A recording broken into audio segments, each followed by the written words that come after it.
ठाकुर जी की शरण में आने से जीवन में कष्ट आने कम हो जाएंगे, दुख आने कम हो जाएंगे, विपत्तियां नहीं आएंगी, बुरा समय नहीं आएगा, पीड़ाएं नहीं आएंगी, आप बीमार नहीं पड़ोगे, लक्ष्मी की खूब वर्षा होगी। ये सब केवल और केवल मन को प्रसन्न करने वाली बातें, सत्य कुछ भी नहीं है।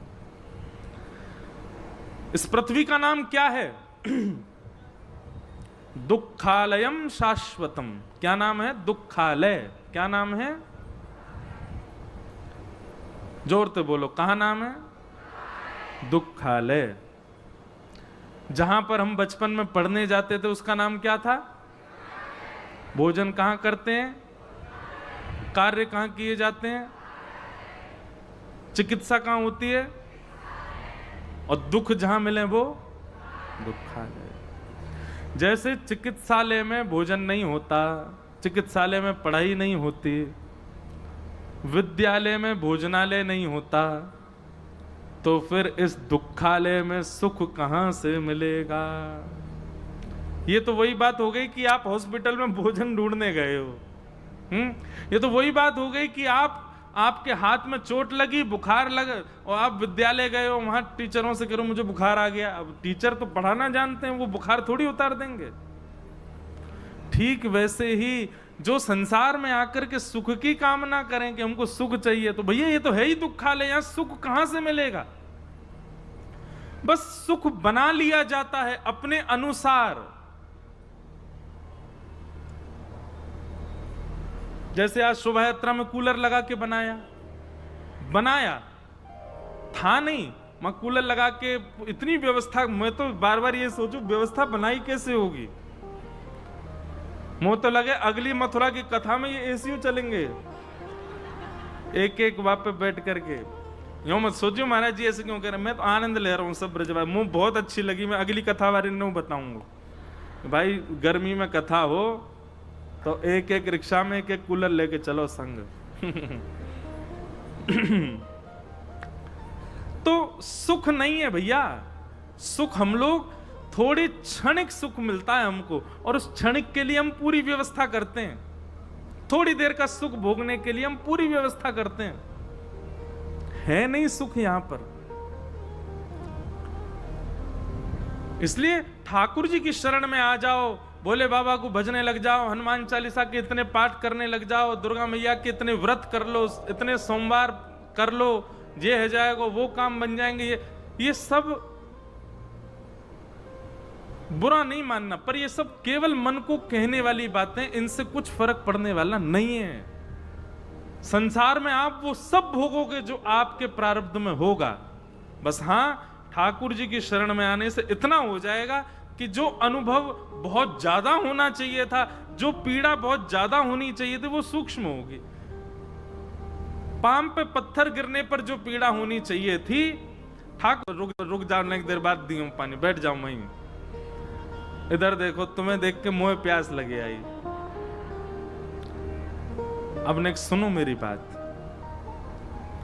मान लीजिए आपने कोई क्रिया करके, या आपने किसी प्रकार के किसी विधान से, किसी निधान से, किसी व्रत से, पूजा से, या किसी भी प्रकार की कोई भी क्रिया करके अपने आने वाले कष्ट को टाल दिया, आने वाली विपत्ति को आपने रोक दिया, तो याद रहे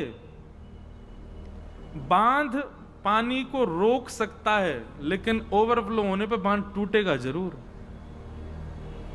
मतलब आज कोई संकट आ रहा था और आपने महाराज बड़े प्रपंच करके, या से ये पूछ, वहां से पूछ, ये गंडा बांध दे, ये कर ले, ये पाठ कराओ, ये कराओ, ये कराओ, ये सब करा करके उसको अगर आपने समाप्त कर भी दिया, वो समाप्त नहीं होगा। कुछ समय के लिए टल जाएगा, कुछ समय के लिए रुक जाएगा, और ज्यादा से ज्यादा एक जन्म के लिए टल जाएगा। अगले जन्म में तो भोगना पड़ेगा। प्रारब्ध जब तक भोग नहीं लोगे तब तक वो रुकेगा ही नहीं, भोगना पड़ेगा। इसलिए मैं कभी कभी कथा में एक बात कहता हूं कि भाई छोटे मोटे दुख, छोटे मोटी पीड़ा, छोटे मोटे संकट जीवन में आते हैं ना, उसको भोग लिया करो तुरंत। कुछ समय आपके अनुकूल नहीं चल रहा है, कोई बात नहीं, अपने ऊपर विश्वास रखो, ठाकुर जी पे विश्वास रखो, अपना कार्य करते चलो। कुछ समय की बात है, ठीक है, भोग लो उसको। कुछ समय बाद जब आप उसको भोग लेंगे तो आप अपना प्रारब्ध ही नष्ट कर रहे हैं। अगर कुछ क्षण के लिए उसको आपने रोक दिया तो कुछ दिन बाद भोगना पड़ेगा, उससे निवृत्त नहीं हो सकते। और ये बात हम कोई अपनी मनगढ़ंत नहीं कह रहे हैं।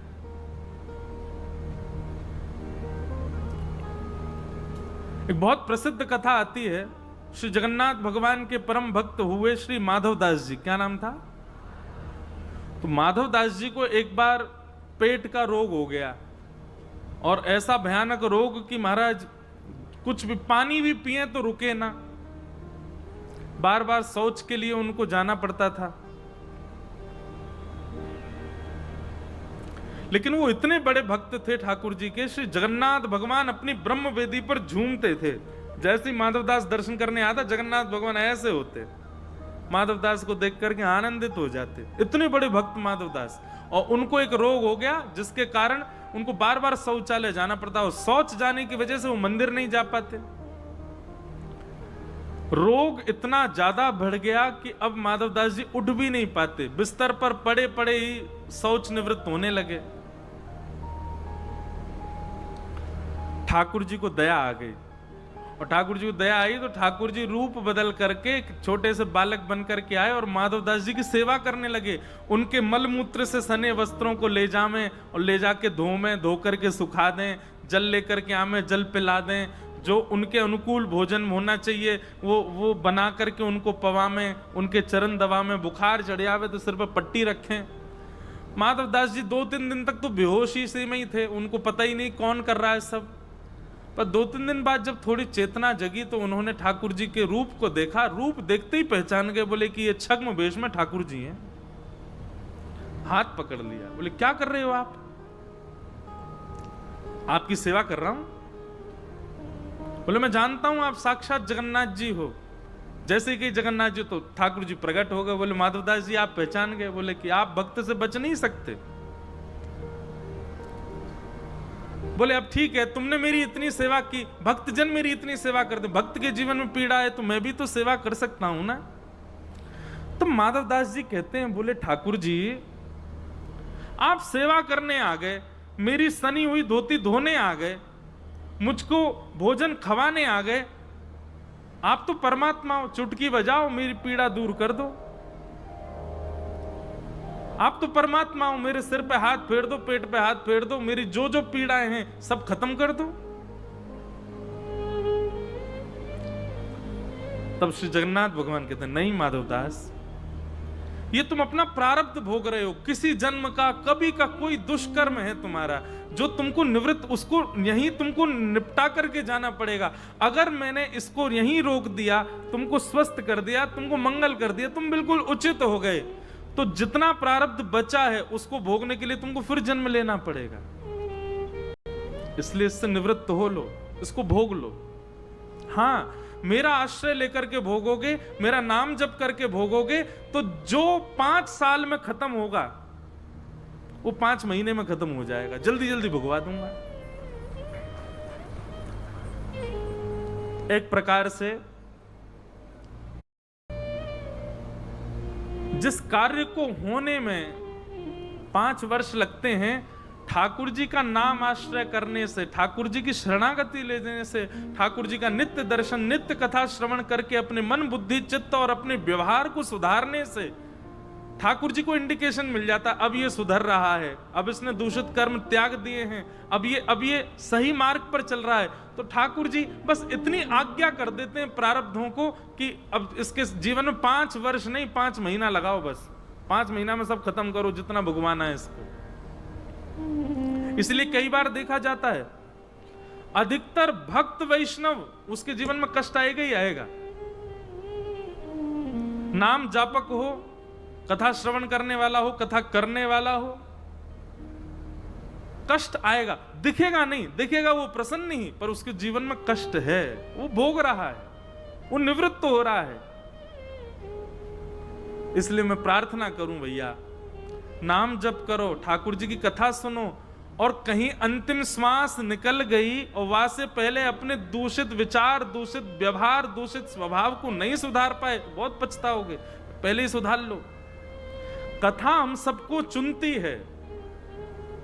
किसी व्यक्ति विशेष के धन लगाने से, किसी व्यक्ति विशेष के पूरे व्यवस्था करने से कथा होती है, पर मूल रूप से जो जो कथा में आए सब चुने गए हैं।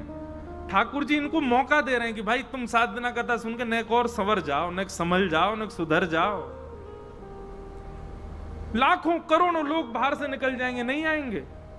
वही आएंगे जो चुने गए ठाकुर जी के द्वारा, क्योंकि ठाकुर जी उनको अवसर दे रहे हैं। एक बार नेक सुनो, नेक सुन करके अपनी अपनी अपनी भावना को प्रकट करके नेक सुधारो, संभल जाओ। अंतिम श्वास आए उससे पहले ठीक है लो। क्योंकि व्यक्ति को सबसे ज्यादा आत्मग्लानि होती है जब वो मृत्यु को प्राप्त कर लेता है और अपने कई दोषों को सुधारने का सोचता रहा लेकिन सुधार नहीं पाया। और उसी आत्मग्लानि की वजह से ठाकुर जी उसको फिर भेजते हैं, जा अब इनको सुधार किया, लेकिन उनको तो क्या सुधारे, वो दूसरे फिर और बना लेता है नए।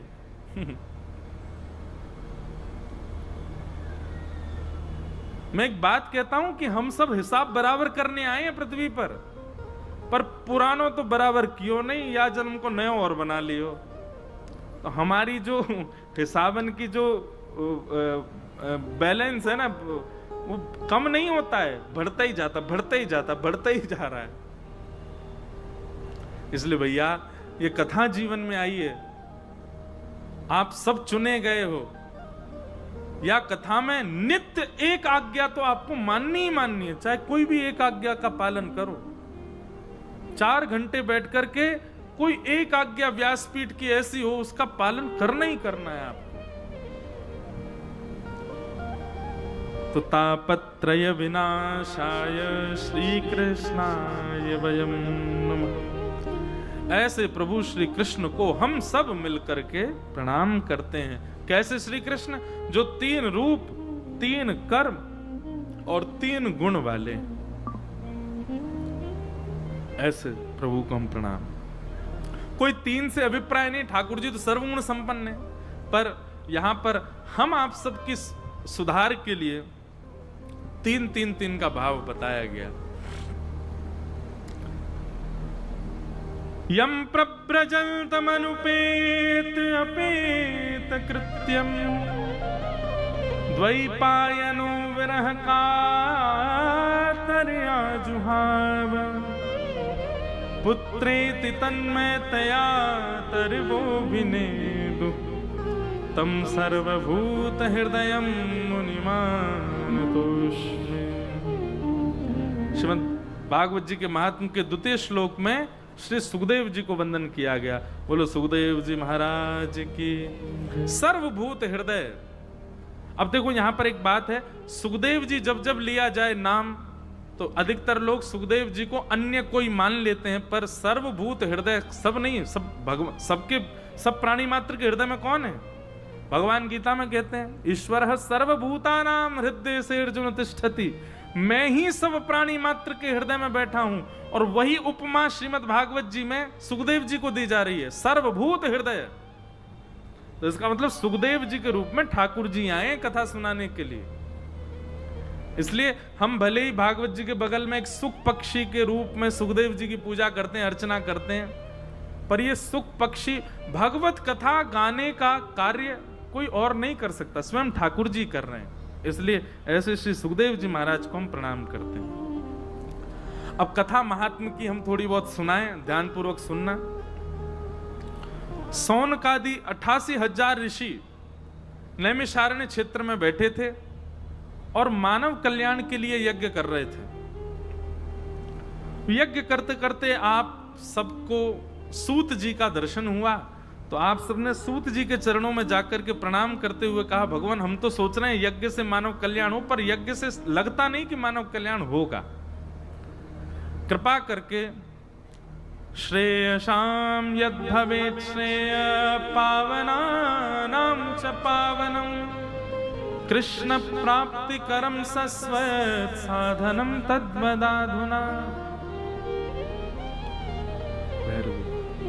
श्रेष्ठ से श्रेष्ठ कृष्ण की प्राप्ति का साधन हमको बताइए, भगवत प्राप्ति का साधन हमको बताइए। बहुत ध्यान पूर्वक सुनिए सब लोग।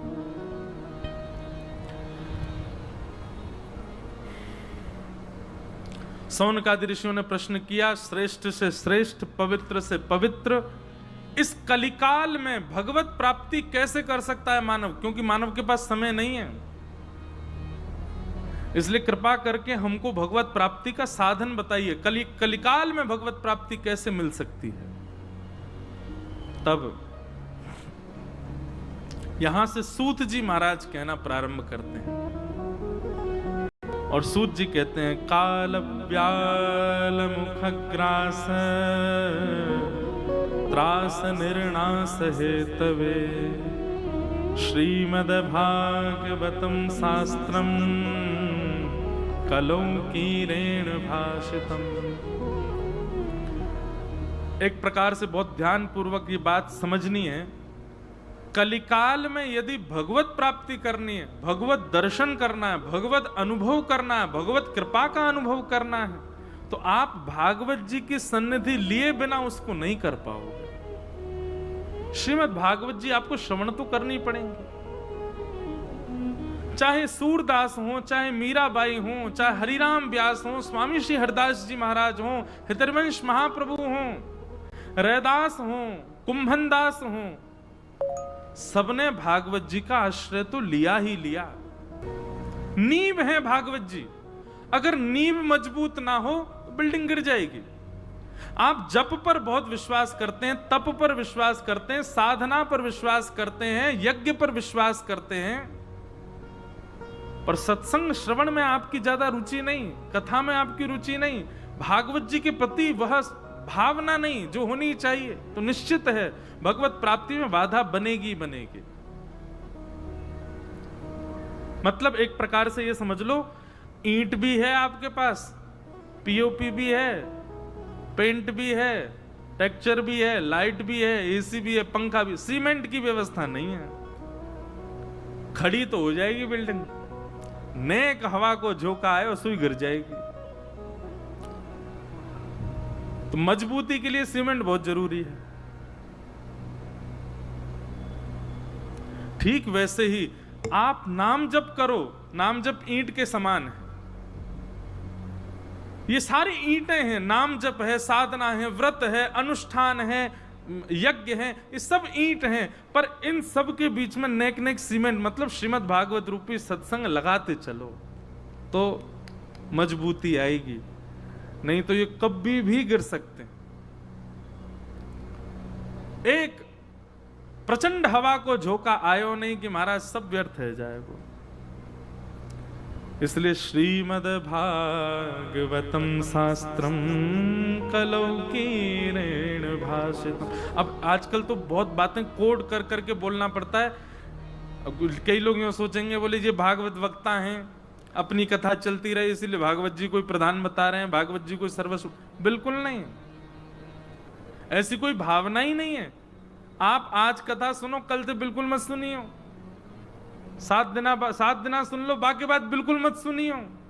केवल श्रीमद् भागवत जी को घर में विराजमान कर लियो और नित्य भागवत जी का दर्शन कर लेना, केवल इतना आश्रय भी भागवत जी का ले लिया तो भी भागवत जी कल्याण करेंगे। बिल्कुल मत सुनो।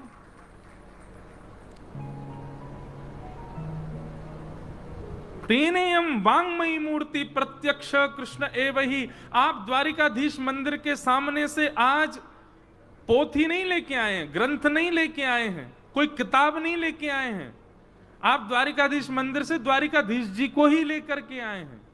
श्रीमद् भागवत साक्षात श्री कृष्ण हैं। और यह विश्वास जब तक आपके चित्त में नहीं बैठेगा तब तक कथा कितनी सुनाता रहूं कोई फर्क नहीं पड़ेगा। साक्षात श्री कृष्ण है भागवत। बस अंतर इतना है, किसी मूर्तिकार की स्पेशलिटी थी तो उसने मार्बल के बनाए, किसी ने अष्टधातु के बनाए, कोई ने चांदी के बनाए, कोई ने सोने के बनाए, पर हमारी भारत भूमि पर प्रकट भये भगवान श्री वेदव्यास जी ने शब्द की मूर्ति बनाई, श्रीमद् भागवत, भगवान की शब्दमयी मूर्ति। हमारे पूज्य नाना जी कहते थे, बोले लाला, कोई यदि भागवत जी के श्लोक गावे और श्लोक गाते गाते त्रुटि कर दे ना, तो वह त्रुटि को पाप कहा लगे। मैंने की कहा पाप लगे नाना जी? बोले जैसे एक रोया खींचवे पे जो कष्ट होवे, ऐसे लाल जी को कष्ट होवे। अगर कोई भागवत जी को गलत श्लोक उच्चारण करे तो ठाकुर जी को ऐसे कष्ट होवे जैसे कोई रोआ खींच लिए हो। जैसे मानव शरीर में प्रत्येक रोए हैं, ऐसी भागवत जी का प्रत्येक श्लोक भगवान श्री कृष्ण के श्री अंग का एक एक रोआ है। हम तो लोगों से कथा में ये तक कहते हैं, कोई से मत को कथा सुनवे जा रहे हैं, भागवत सुनवे जा रहे हैं, प्रवचन सुनवे जा रहे हैं। कोई पूछे तो यही उत्तर दो, बोले कहां जा रहे हो? कृष्ण को सुनने जा रहे हैं, कृष्ण को उतारवे जा रहे हैं, कृष्ण को ध्यान धरवे जा रहे हैं। श्रीमद् भागवत प्रत्यक्ष कृष्ण है। सूत जी महाराज कहते हैं, इस कलिकाल में यदि भगवत प्राप्ति करनी है तो भागवत जी का आश्रय लो। और भागवत जी का आश्रय लेने का मतलब सुनना भी नहीं है। भागवत जी का आश्रय मतलब चित्त में उतारना, अपने जीवन में इंप्लीमेंट करना। अब यहां से जाते ही अब आपकी दिनचर्या में आने लगे कि जो व्यास जी कह रहे हैं, जो कथा में सुन के आए, वो अब घट रहा है, वो आप अपनी दिनचर्या में ला रहे हो। और जब तक आप ऐसा नहीं करोगे, कोई उपयोगिता नहीं होगी कथा सुनने की।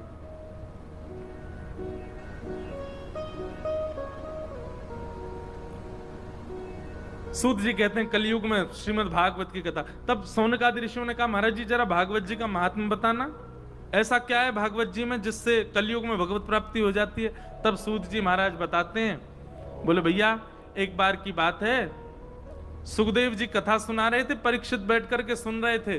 तभी देवताओं ने मन में विचार किया कि परीक्षित को 7 दिन में मरने का श्राप लगा है, अगर परीक्षित को हम अमृत पिला दें स्वर्ग का और उसके बदले हम कथा सुन लें, तो देवता सब अमृत कलश लेकर के कथा में आए और व्यास मंच पर बैठे सुखदेव जी से प्रार्थना की कि सुखदेव जी आप परीक्षित को कथा ना सुना के कथा हमको सुना दो, परीक्षित को 7 दिन में मर जाना, इसको अमृत पिला देते, नहीं मरेगा। तब व्यास मंच पर बैठे सुखदेव जी कहते हैं, क्व स्वधा क्व कथा लोके क्व काच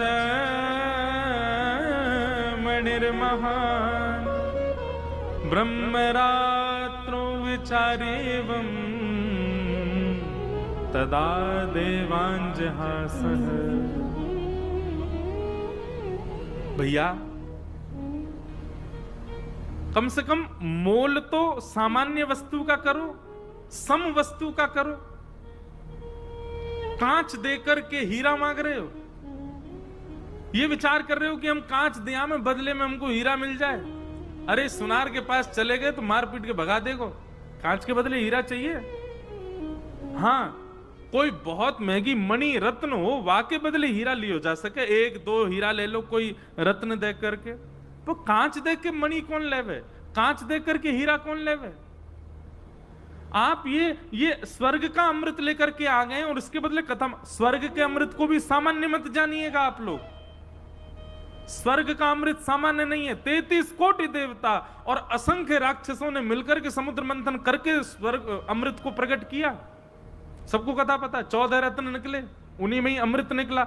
जिस अमृत की प्राप्ति के लिए देवताओं ने यत्न किए हो, जिस अमृत की प्राप्ति के लिए बासुकी नाग को रस्सी बनाया हो, जिस अमृत की प्राप्ति के लिए मंदिराचल पर्वत को भगवान कच्छप बनके, भगवान कछुआ बन करके अपनी पीठ पे मंदिराचल पर्वत धारण करते हैं, तब उसका मंथन होता है। और मंथन होके पहले अनेक रत्न निकले, वाके बाद अंत में अमृत निकला। इतना महंगा रत्न है अमृत। वो अमृत कलश लेकर के कथा में आ गए देवता, और व्यास मंच पर बैठे श्री सुखदेव जी कहते हैं, वह कांच को मणिर महान। आप कांच लेकर के आए हो मणि लेने के लिए, लौट जाओ यहां से वापस। कांच के बदले कथा नहीं मिलेगी, अमृत के बदले कथा नहीं मिलेगी। सोचो, हमें ऐसी मिल जावे, राह चलती कथा में आ जावे। देवताओं को 2 चीज दुर्लभ है, पहली तो भागवत की कथा और दूसरी सक्रम तक्रश्च दुर्लभ। छाछ हम सब पीवे, छाछ मठा दही, देवतान को पीवे को ना मिले। क्यों? उसके पीछे भी साइंटिफिक कार्य एक बात है कि स्वर्ग का नियम है कि स्वर्ग में कोई भी चीज बासी नहीं होती।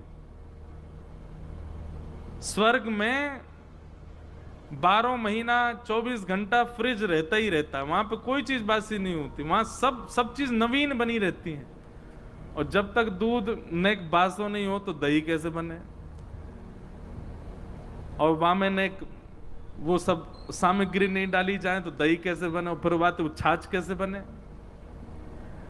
इसलिए देवताओं को कहते हैं, शास्त्र आज्ञा करते हैं, विनोद में कहते हैं, बोले कि देवताओं को तक्र कहते हैं छाछ को। तक्र नहीं मिलती शक्र को पीने के लिए। और भागवत की कथा यह भी देवताओं को सुलभ नहीं, हमको सुलभ है।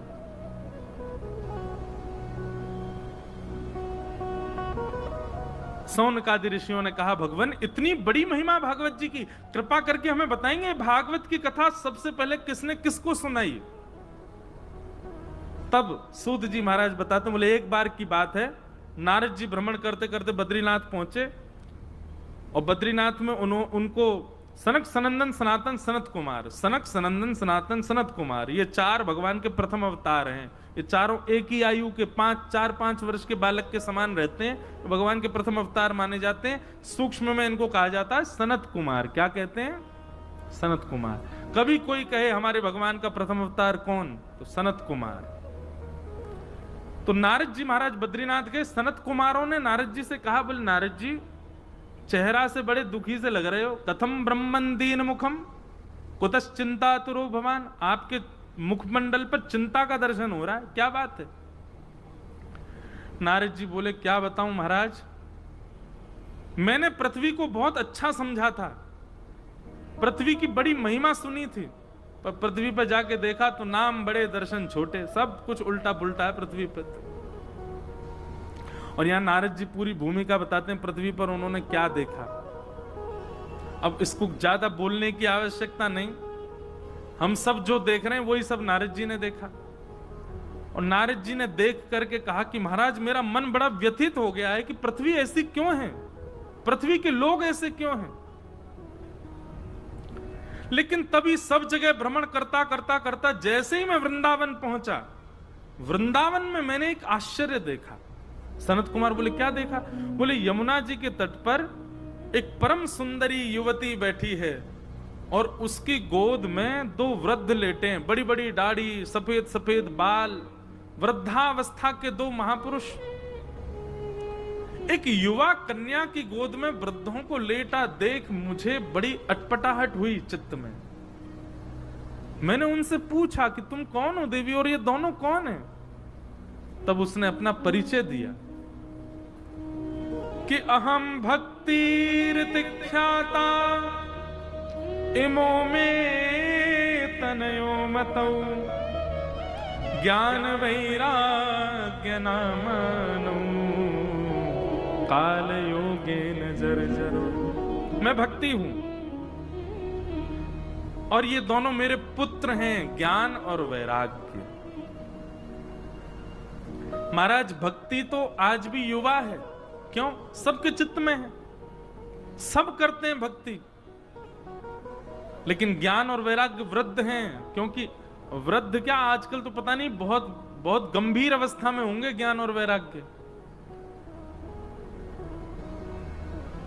आजकल तो बहुत विचित्र माहौल चल रहा है, ज्ञान किसी को चाहिए ही नहीं, वैराग्य की तो बात पूछो ही मत। भक्ति महारानी कहती है ये दोनों मेरे पुत्र हैं, ज्ञान और वैराग्य। कलयुग के प्रभाव के कारण दोनों वृद्ध हो गए हैं। एक बात बहुत ध्यानपूर्वक सुनिएगा, ज्ञान और वैराग्य का मतलब क्या होता है?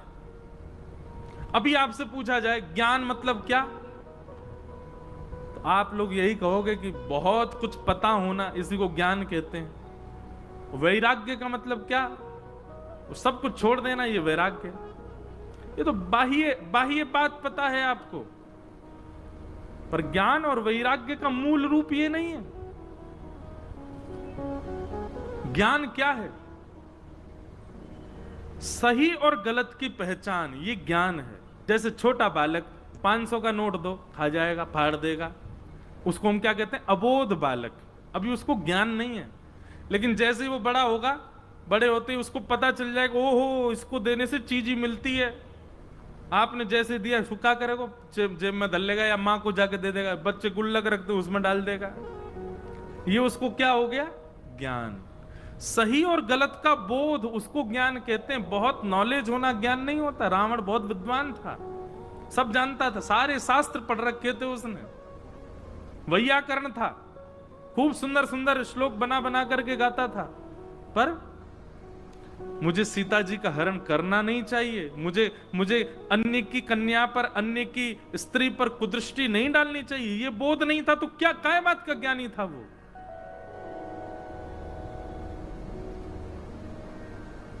माहौल के अनुसार, परिस्थिति के अनुसार बातें बोलने वाला व्यक्ति, उसको ज्ञानी कहा जाता है। परिस्थिति के अनुसार निर्णय लेने वाला व्यक्ति, उसको ज्ञानी कहा जाता है।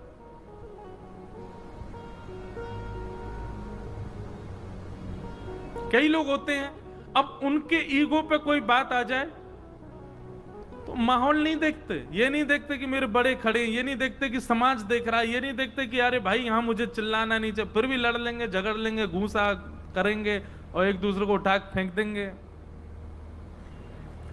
उस व्यक्ति को क्या कहा जाता है? ये महा पढ़ा लिखा गंवार, अज्ञानी। ज्ञान नहीं है इसको, इतना विवेक नहीं है। अभी मैं कहीं से आ रहा था तो फ्लाइट में एक घटना घटी, और घटना कैसी थी सुनो। जैसे हवाई जहाज दिल्ली पहुंचा तो सब लोग उठ करके अपना अपना सामान निकाल रहे थे ऊपर से। एक व्यक्ति लंबा खड़ा था, उसके बगल में एक व्यक्ति बिल्कुल ही नाटा था। तो जो कम हाइट वाला व्यक्ति था वो लंबे व्यक्ति से कह रहा था मेरा सामान उतार दो। अब लंबा व्यक्ति जो था वो पहले अपना सामान उतार रहा था, तो वो बार बार नीचे से कह, मेरा उतार दो भैया, थोड़ी हेल्प कर दो। अब वो लंबा व्यक्ति उससे कहता जा रहा है पहले अपना तो उतार लूं मैं, अपने अपने उतारता गया। अब छोटे व्यक्ति ने, बड़े विचित्र आदमी हो, अब मैं तो विचित्र बोल रहा हूं, उसने तो कुछ और ही बोला था, बड़े विचित्र आदमी हो। तो लंबे वाले ने क्या किया, उसका सामान उतारा और जहां से नीचे आना चाहिए वहीं छोड़ दिया, मतलब उसके सिर पे आके गिरा वो जो नाटा व्यक्ति था। इस बात पर इतनी लड़ाई हुई महाराज, एक दो एयर होस्टेस दब गई नीचे, 2-4 पैसेंजरों पे फेंक दिए उठा उठा के, और तू मुझे बाहर मिल, तुझे बताता हूं मैं।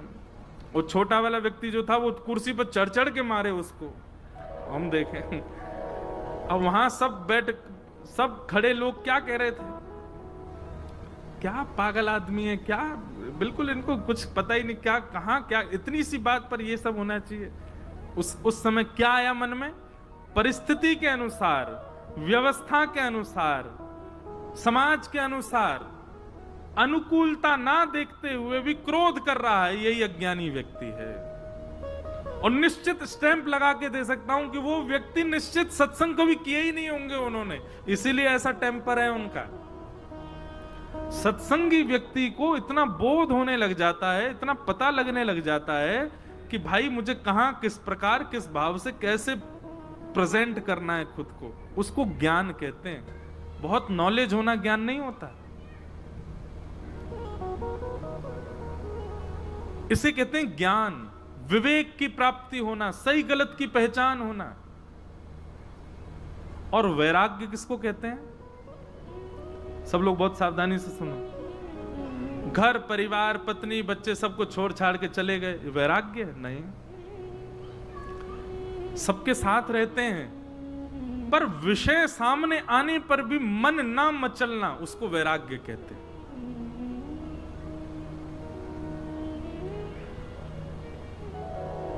वस्तु सामने है, आप भोग सकते हो, विषय सामने है, आप उसका उपभोग कर सकते हैं, पर विषय सामने होने पर भी उसका उपभोग ना करना, भोगना ना, उस विषय में ना पड़ना, अपने मन को वशीकृत करके कैसे भी रोक लेना, इसको वैराग्य कहते हैं।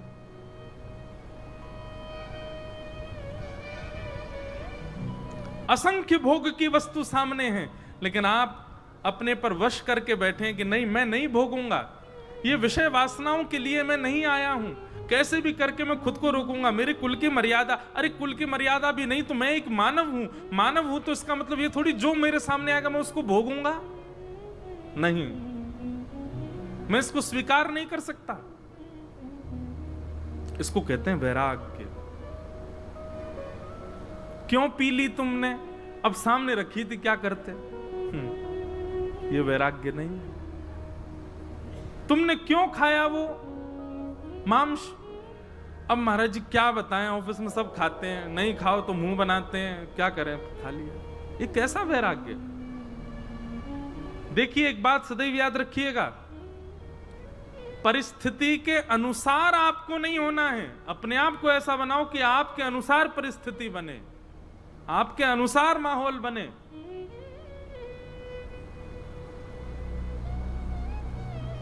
हम उर्दपुंड लगा के रहते हैं, तिलक लगा रहता है, धोती पहनते हैं, बगलबंदी पहनते हैं, 5 स्टार होटल में चले जाएं, 7 स्टार होटल में चले जाएं, वेटर भी जानता है कि इनके आगे मुझे ये चीज परोसनी नहीं है, क्योंकि इनका स्वरूप ही बता रहा है कि ये इस चीज को स्वीकार करेंगे नहीं। अरे वैसे तो कभी ऐसे हुआ नहीं, पर कभी ढकेल लगी रहती है बाहर, वहां कुछ बढ़िया पानी पूरी बन रही हो, वहां जाके इस वेशभूषा में खड़ा हो जाऊं मैं, तो वो व्यक्ति भी 2 बार हाथ धोएगा, बोलो पंडित जी आए थोड़ा नेक्स्ट शुद्धता, आपको तो रुक जा बर्तन धो दूं पहले फिर खिलाऊंगा। क्यों, मैं परिस्थिति के अनुसार नहीं, परिस्थिति मेरे अनुसार हो गई। वैष्णव उसी को कहते हैं, त्यागी उसी को कहते हैं, वैरागी उसी को कहते हैं कि वो परिस्थिति के अनुसार नहीं, परिस्थिति उसके अनुसार हो जाए।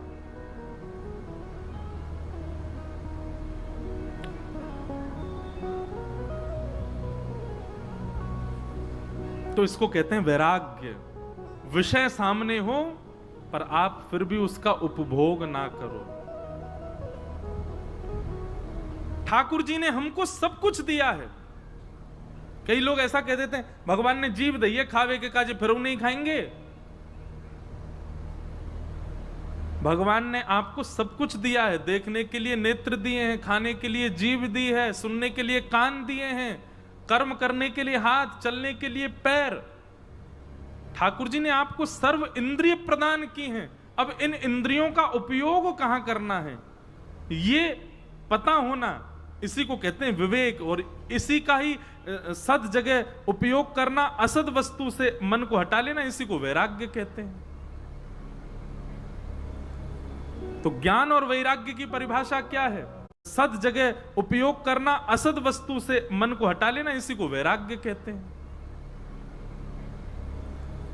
तो ज्ञान और वैराग्य की परिभाषा क्या है? ज्ञान का मतलब सद और असद की पहचान, और वैराग्य का मतलब विषय वस्तु सामने होने पर भी उसका उपभोग ना करना। जैसे स्वामी विवेकानंद की एक बड़ी प्रसिद्ध कथा है। एक बार अमेरिका में उन्होंने बहुत अच्छा प्रवचन किया, तो उनका प्रवचन सुन के सबने ताली बजाई। एक कन्या दौड़ करके आई और आकर के बोली मुझसे ब्याह कर लो। स्वामी विवेकानंद बोले क्यों?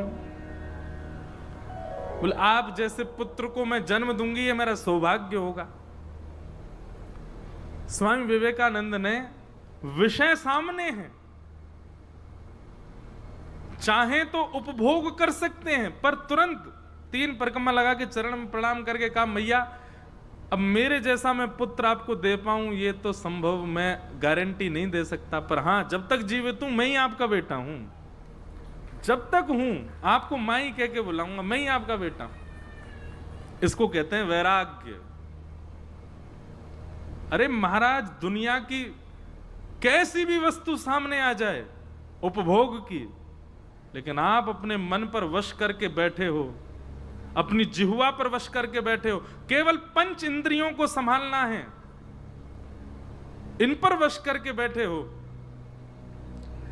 आप ही कहलाए जाओगे वैराग्य। बोले वैराग्य।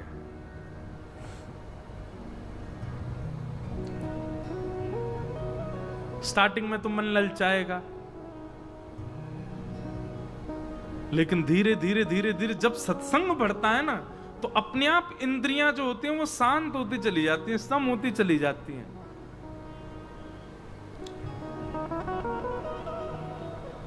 इसी को कहते हैं ज्ञान वैराग्य। ये भक्ति के पुत्र हैं। अब याद रखना, भक्ति सबके चित्त में है, पर भक्ति के पुत्र सबके चित्त में नहीं है। इसीलिए भक्ति जो है वो हमें प्रसन्न नहीं रख पाती।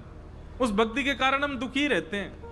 खूब भजन करते हैं, खूब नाम जप करते हैं, खूब परिक्रमा लगा रखी महाराज, फिर भी मन में शांति नहीं है। क्यों? क्योंकि भक्ति के पुत्र प्रसन्न नहीं है आपके अंदर, ज्ञान और वैराग्य नहीं है। ज्ञान और वैराग्य को लाओ, भक्ति प्रसन्न हो जाएगी।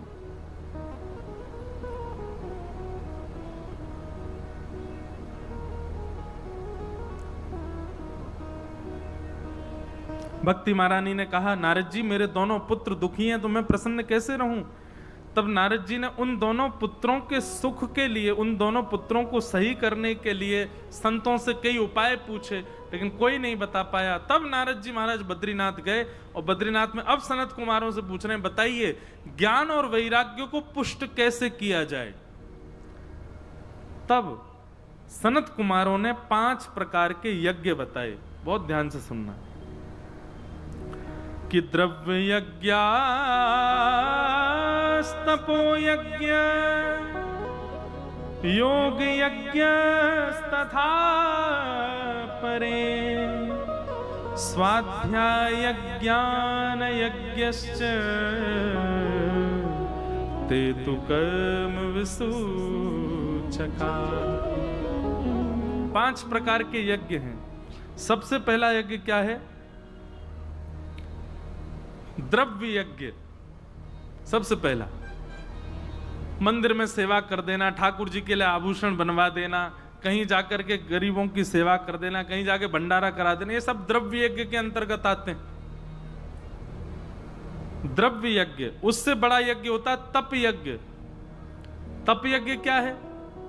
थोड़ा परिश्रम करके भगवान की सेवा करना, जैसे गोवर्धन की परिक्रमा लगाना, बद्रीनाथ दर्शन करने जाना बिना हेलीकॉप्टर के, जिसमें आपके शरीर को थोड़ा श्रम हो, उसको कहते हैं तप यज्ञ। कई लोग दंडवती लगाते हैं, कई लोग बद्रीनाथ भी पैदल जाते हैं, कई लोग कठिन यात्राओं को अपने शरीर को श्रम दे करके करना, उसको तप यज्ञ कहते हैं। या तपस्या करना, एक आसन पर बहुत देर तक बैठ करके भगवत आराधन करना, ये सब तप यज्ञ कहलाते हैं। तो सबसे पहला द्रव्य यज्ञ, उससे श्रेष्ठ तप यज्ञ, और उससे भी ज्यादा श्रेष्ठ योग यज्ञ। योग यज्ञ का मतलब क्या है? भगवत वैष्णव संत जनों के पास जा जा करके उनको प्रणाम करना। योग का मतलब होता है मिलना, भगवत प्रियों से मिलना, भगवत जनों से मिलना, वैष्णव जनों से मिलना, ये योग यज्ञ। तो सबसे पहला द्रव्य यज्ञ, उसके बाद तप यज्ञ, उसके बाद योग यज्ञ, चौथा है स्वाध्याय यज्ञ। श्रीमद् भगवत गीता, रामचरितमानस, वाल्मीकि रामायण, श्रीमद् भागवत महापुराण आदि जैसे आर्ष ग्रंथों को स्वयं पढ़ना, अध्ययन करना। और इन सबसे बड़ा यज्ञ बताया गया 5वां ज्ञान यज्ञ, यानी कि भागवत की कथा बैठ के सुनना। पर कैसे सुनना? एक क्षण के लिए भी मन विचलित ना हो, ऐसे सुनना। ज्ञान यज्ञ, इसको सबसे श्रेष्ठ यज्ञ बताया गया, भागवत की कथा। देखो एक बात सुनना, आपने किसी को वस्त्र दान किया तो वस्त्र दान का पुण्य तब तक मिलेगा जब तक वस्त्र वो पहनेगा और वस्त्र उसके तन को छुपाएगा। आपने किसी को अन्न दान किया तो अन्न दान का पुण्य तब तक मिलेगा जब तक वो उसको दोबारा भूख नहीं लगाती है। लेकिन जब आप ज्ञान दान करते हो तो ज्ञान दान तो अंतिम समय तक कार्य आता है। आपने एक बार किसी को ज्ञान दे दिया, अंतिम श्वास तक उसके उपयोग में रहेगा, अंतिम श्वास तक पुण्य बढ़ता ही रहे। और इसका पुण्य एक ही है, ठाकुर जी को प्रिय लगते रहोगे। तो सबसे बड़ा यज्ञ क्या है? ज्ञान यज्ञ। सनत कुमार कहते हैं, नारद जी अभी इसी वक्त जाइए और जाकर के एक भागवत की कथा कराइए और उसमें भक्ति ज्ञान वैराग्य को बैठाइए। नहीं ज्ञान वैराग्य पुनः युवान हो जाए तो कहिएगा।